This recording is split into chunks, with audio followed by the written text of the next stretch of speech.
Navbatdagi o'rnatuv jarayonimiz Namangan viloyati Kosonsoy tumanidagi avtomatik Rolls-Royce temir stalingini orqadan o'rnatib berdik.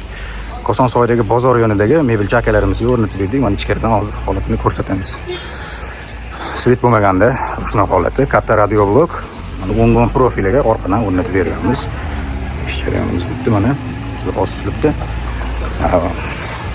Darvozamiz kvadrati $90 dan $140 gacha bo'ladi. Mahsulotimiz Turkiya Alisel firmaniki.